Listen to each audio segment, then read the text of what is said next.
So hey guys, welcome back to my new video. तो guys आज की video में हम समझेंगे एसएमसी का कॉन्सेप्ट।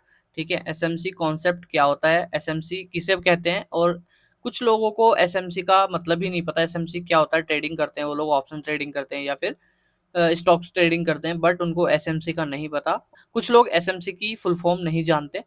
तो मैं आज एसएमसी क्या है और एसएमसी कैसा दिखता है, स्मार्ट मनी कॉन्सेप्ट होता है ये, मैं आपको बेसिकली बता दूं। तो इसका जो फुल फॉर्म होता है स्मार्ट, ठीक है, मनी, स्पेलिंग हो सकती है मिस्टेक, कॉन्सेप्ट। ठीक है, स्मार्ट मनी कॉन्सेप्ट का क्या मतलब है, चार्ट पे प्रैक्टिकली हम देखेंगे भी और समझेंगे कि कैसे ये काम करता है। तो ट्रेडर्स जितने भी आप न्यू ट्रेडर्स हैं, बिगनर ट्रेडर्स हैं, ये चीज़ यूट्यूब पे आपको बिल्कुल भी नहीं सिखाई जाती। इसी चीज़ के लोग चार्जेस करते हैं इस कोर्सेज बेच के, और बहुत अच्छा अमाउंट में कोर्स आपको बेचते हैं जिसमें आपको स्मार्ट मनी कॉन्सेप्ट और सारा एडवांस लेवल का बताते हैं। आपको यूट्यूब पे ओनली बेसिक्स स्टॉक मार्केट के वीडियोस मिल जाएंगे, बेसिक्स नॉलेज मिल जाएगी, बट अगर आपको एडवांस चाहिए तो मैं इस चैनल पे आपको प्रोवाइड कराता रहूंगा। ठीक है गाइस, तो अगर मैं इतनी अच्छी वैल्यू आपको प्रोवाइड कर रहा हूँ, फ्री में आप वीडियो देख रहे हैं, तो प्लीज़ वीडियो को लाइक कर दीजिए और सब्सक्राइब कर लीजिए चैनल को, ताकि मोर वीडियो आपके पास आ सके और आप अच्छी लर्निंग कर सके स्टॉक मार्केट के अंदर। ठीक है, तो ठीक है गाइज, मैं आपको बताता हूँ एसएमसी क्या होता है। ठीक है, तो जैसे कि हमने जाना गाइज, एसएमसी होता है स्मार्ट।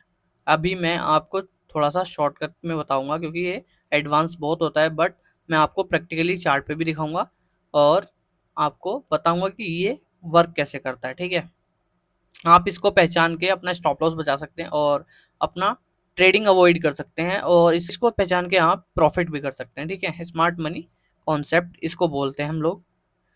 स्मार्ट मनी कॉन्सेप्ट का मतलब क्या होता है ये तो मैंने बता दिया आपको फुल फॉर्म। इसका मतलब होता है गाइज, कोई भी स्मार्ट प्लेयर, ठीक, कोई भी इंस्टीट्यूशन फंड यहाँ पे सेलिंग या फिर बाइंग करता है, तब स्मार्ट मनी कॉन्सेप्ट यहाँ पे लागू होता है। चार्ट के ऊपर आपको देखने को मिलेगा, लेकिन कुछ लोगों को ये पता ही नहीं होता कि ये स्मार्ट मनी है या फिर रिटेल ट्रेडर की बाइंग है या सेलिंग है। ठीक है, बट मैं आज आपको बताऊंगा कि कैसे दिखता है स्मार्ट मनी कॉन्सेप्ट, जो कि इंस्टीट्यूशनल बाइंग होती है या सेलिंग होती है। अभी मैं आपको चार्ट पे भी दिखाने वाला हूँ प्रैक्टिकली। तो देखिए गाइज, कोई भी बिग इंस्टीट्यूशन अगर बाइंग करता है तो उसमें हमें देखने को मिलता है बड़ी बड़ी बिग बार कैंडल्स। ठीक है, तो उसमें हमें देखने को मिलती हैं बड़ी बड़ी बिग बार्स कैंडल्स, ये। ठीक है, और जब रिटेलर्स उसमें पार्टिसिपेट करते हैं तो एक पुल बैक आने के बाद में, उसके बाद यहाँ पे छोटे छोटे ये ओवरलैप कैंडल बनती हैं, या फिर थोड़ा बहुत ऊपर जाता है ये, या फिर थोड़ा बहुत नीचे आता है ये।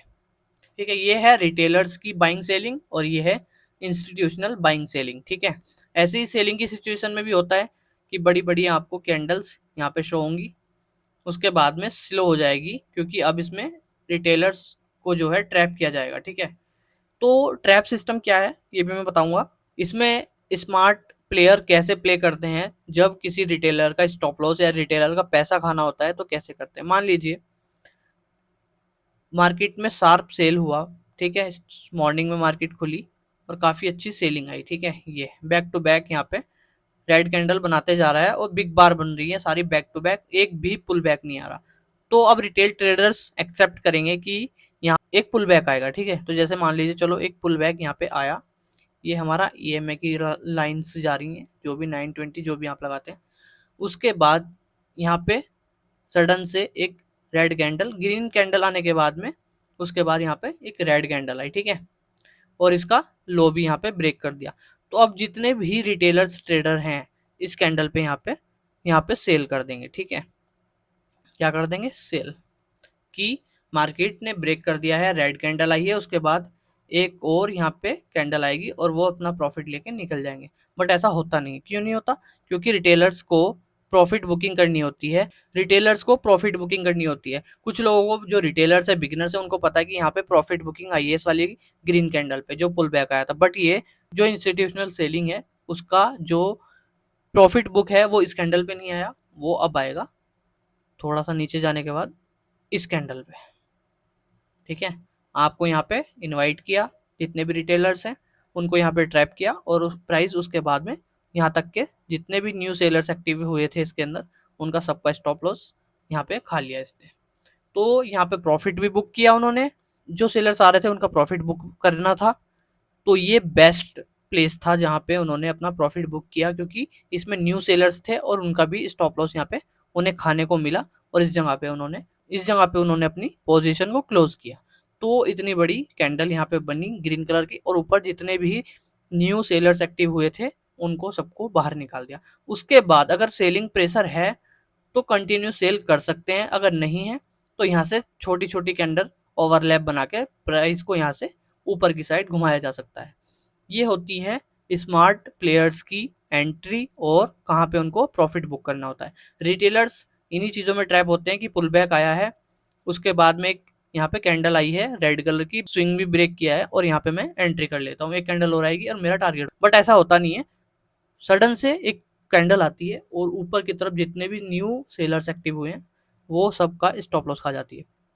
सेम ऐसा ही बाइंग की सिचुएशन में होता है। ये देखिए बैक टू बैक बाइंग आ रही है यहाँ पे, तो यहाँ पे एक पुल बैक आएगा, ये आया पुल बैक, और ये है हमारा 9 EMA या 20 EMA जो भी आप लगाते हैं, ठीक है। यहाँ पे पुल बैक आया, उसके बाद एक और ग्रीन कैंडल आई, यहाँ पे हाई ब्रेक किया, रिटेलर्स यहाँ पे एक्टिव हुए, जितने भी रिटेलर्स इसमें एक्टिव हुए, उसी के बाद एक रेड कैंडल यहाँ पे स्टॉप लॉस खा लिया। जितने भी न्यू यहाँ पे एक्टिव हुए थे बायर्स, उनके स्टॉप लॉस इसी कैंडल के नीचे था, इस EMA पे, और यहाँ पे नीचे तक डंप कर दिया और सबको खा लिया, ठीक है। तो ये होता है स्मार्ट प्लेयर्स यहाँ पे अपना प्रॉफिट बुक करते हैं, और जो रिटेलर्स हैं वो ट्रैप हो जाते हैं इसी में, ठीक है। तो ये आपको अवॉइड करना है। अभी मैं प्रैक्टिकली आपको चार्ट पे दिखाता हूँ, ठीक है। अभी मैं आ चुका हूँ ट्रेडिंग व्यू पे, और निफ्टी का मैंने चार्ट ओपन कर रखा है। ये जो चीज़ मैंने अभी आपको समझाई है ये कल के ही सेशन में हुई है, और यहाँ आपको बार बार देखने को मिलती है। यहाँ पे एक इंस्टीट्यूशनल सेलिंग हुई है, ये देख सकते हैं आप, काफी बिग बार कैंडल यहाँ पे क्लोज हो रहा था, back to back follow through में कैंडल जा रही थी। उसके बाद यहाँ पे आता है गाइज एक पुल बैक, ठीक है। ये मैंने पिछली वीडियो में भी आपको समझाया है, जो कि मैंने लाइव यहाँ पे ट्रेडिंग की थी स्टॉक्स के अंदर। उस वीडियो में मैंने आपको ये बताया था कि यहाँ पे मुझे थोड़ा सा डाउट है इस कैंडल पे सेल करने में, ठीक है, क्योंकि यहाँ से एक और पुल बैक पेंडिंग है। क्योंकि अभी मैं बताता हूँ कॉन्सेप्ट है क्या। ये जो अब सेलिंग आई है, सबको पता है कि यहाँ से एक पुल बैक आएगा, ये पुल बैक आया, बट ये स्ट्रॉन्ग पुल बैक नहीं आया गाइज। स्ट्रॉन्ग पुल बैक यहाँ तक आता है कम से कम 9 और 20 EMA तक, ठीक है। उसके बाद अगर इसको कंटिन्यू सेल करना होता तो ये यहाँ से सेलिंग में जाता, बट ये 9 EMA भी इसने टच नहीं किया 5 मिनट टाइम फ्रेम पे, और 5 minute time frame perfect time frame है एक इंटरडे और रिटेल ट्रेडर्स के लिए। इससे ज़्यादा जाएंगे तो फिर पोजिशनल में शिफ्ट हो सकता है। तो आप देख सकते हैं कि यहाँ पे पुल बैक कोई खास नहीं आया, और जो सेलिंग थी उसके बाद यहाँ पे ये एक बिग बार, जिसकी मैं बात कर रहा था, बिग बार बियरिश कैंडल क्लोज की, और हाई भी यहाँ पे ब्रेक कर दिया पिछले स्विंग का। उसके बाद यहाँ पे क्या हुआ होगा गाइज, आप देख सकते हैं, बताएं कमेंट करके कि क्या हुआ होगा। यहाँ पे रिटेलर्स ने अपनी एंट्री बनाई होगी, ठीक है, क्योंकि पता है कि एक पुल बैक आया है और उसके बाद में मेरी एंट्री बनेगी, तो यहाँ पे सेल साइड की एंट्री बनाई। उसके तुरंत बाद थोड़ा सा नीचे को दिखाया कि हाँ चलो ठीक है प्रॉफिट में जा रहे हैं, उसके बाद में फिर पुल बैक आया, और अभी भी ये स्ट्रॉन्ग आ सकता था, यहाँ तक कि जितने भी स्टॉप लॉसेस थे वो खा सकते थे, बट सेलिंग प्रेशर ज़्यादा था, बैक टू बैक सेलिंग हुई थी, तो थोड़ा सेलिंग कंटिन्यू हुई, ये देख सकते हैं यहाँ पे। अब मैं आपको स्मार्ट प्लेयर्स और यहाँ पे रिटेल ट्रेडर्स का पार्टिसिपेशन दिखाता हूँ मार्केट के अंदर। ये यहाँ से एंटर हुए रिटेल ट्रेडर्स, अब आप इनकी बाइंग सेलिंग देख सकते हैं। प्राइस को ऊपर ले गए, फिर नीचे आया प्राइस थोड़ा बहुत, फिर ऊपर ले गए, फिर नीचे आया, फिर ऊपर ले गए, और प्राइस जो यहाँ से घूमना था या फिर यहाँ से एसएल खाने थे वो प्राइस ने, ठीक है गाइज, यहाँ से एसएल खाए, और यहाँ पे ये इनका एसएल खा के ऊपर ट्रेंड रिवर्स हो गया, ठीक है। तो यही होता है जब आप मार्केट में पोजीशन बनाने की कोशिश करते हैं, तो वो वेट करते हैं कि कब आप पोजीशन बनाएंगे, कब आप मार्केट में एंटर होंगे, और कब वो आपका एसएल खाएंगे, तो ही आपको लगता है कि मैं प्रॉफिट नहीं बना पा रहा हूँ, या हम प्रॉफिट नहीं बना पा रहे हैं, जितने भी छोटे ट्रेडर्स हैं, और हमारे स्टॉप लॉसेस ज़्यादा हिट हो रहे हैं और प्रॉफिट कम आ रहा है। तो यही वजह है कि स्मार्ट जो प्लेयर्स हैं, इसमें बहुत बड़ी बड़ी मछलियां हैं गाइज, वो आपको छोटी मनी वालों को बहुत जल्दी खा सकते हैं। तो ये आपको समझना पड़ेगा कि स्मार्ट प्लेयर कहाँ पर बैठे हैं, क्या सेल कर रहे हैं, क्या बाय कर रहे हैं, और कहाँ पर किसका स्टॉप लॉस खाने की तैयारी कर रहे हैं। सेफ साइड रह के खेलिएगा तो ही आप प्रॉफिटेबल बन पाएंगे, वरना इसमें बहुत टफ है पैसा कमाना, खासकर ऑप्शंस के अंदर। अभी मैं ऑप्शंस की बात करूं, वैसे ओवरऑल बहुत अच्छा दिन था ऑप्शन बायर के लिए, बट ये वाली जो सेलिंग है, इस सेलिंग में आप बिल्कुल भी एंटर नहीं किए होंगे, शायद मुझे ऐसा लगता है, क्योंकि आप एक पुल बैक का वेट कर रहे होंगे। वत मार्केट उतनी देर में एक और कैंडल बना दे रही होगी, तभी आप फिर से प्लान कर रहे होंगे कि पुल बैक आएगा, फिर से कैंडल सेलिंग बना रही होगी। ये 5 6 7 कैंडल यहाँ पे 5-5 मिनट के निकल गए और आप देखते ही रहे।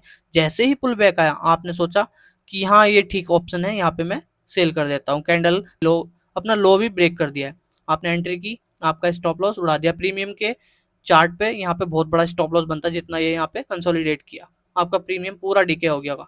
उसके बाद जितने भी न्यू रिटेलर ट्रेडर्स यहाँ पे एंटर कर रहे होंगे, सबके स्टॉप लॉस जा रहे होंगे, क्योंकि मार्केट नीचे की साइड गया ही नहीं, एक ही जगह कंसोलिडेट करने लगा और प्रीमियम डीके होते गए। उसके बाद में जैसे ही आपने सोचा कि ठीक है अब यहाँ से सारा नीचे की साइड ब्रेक कर दिया है बेयरिश कैंडल के साथ में, तो मैं एंटर कर लेता हूँ, तभी यहाँ पे ट्रेंड को रिवर्स कर दिया गया। और यहाँ पे जितने भी ऊपर नीचे सबको यहाँ पे इनवाइट करने के बाद में सबके स्टॉप लॉस यहाँ पे हिट करता चला गया मार्केट। और जहां तक देख सकते हैं आप, यहाँ तक रिटेलर ट्रेडर्स ने यहाँ पे एंट्री बनाई होगी, तो यहाँ से लेके ऊपर तक ज्यादा गया नहीं और यहीं पे सबके स्टॉप लॉस खा के दोनों साइड मूव किया।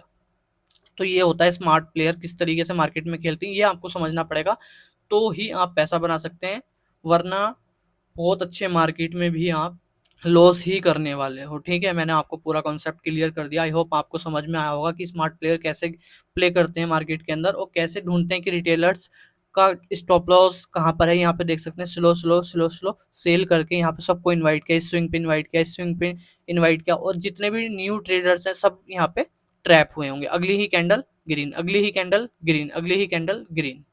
और उसके बाद अगर कोई बिग प्लेयर्स होगा भी 1 करोड़ 2 करोड़ वाला, तो उसको यहाँ पे आउट कर दिया। अगर कोई पोजिशनल होल्ड करके बैठा भी होगा तो उसको यहाँ पे आउट कर दिया। ठीक है, कि नहीं भाई तुम पैसा नहीं बना सकते। तो ये होता है बिग प्लेयर्स कैसे प्ले करते हैं मार्केट के अंदर। आई होप आपको कॉन्सेप्ट क्लियर हुआ होगा। अगर वीडियो पसंद आई तो प्लीज़ वीडियो को लाइक कर दीजिए, चैनल को सब्सक्राइब कर दीजिए। बाकी मिलते हैं नेक्स्ट वीडियो में, तब तक के लिए बाय बाय।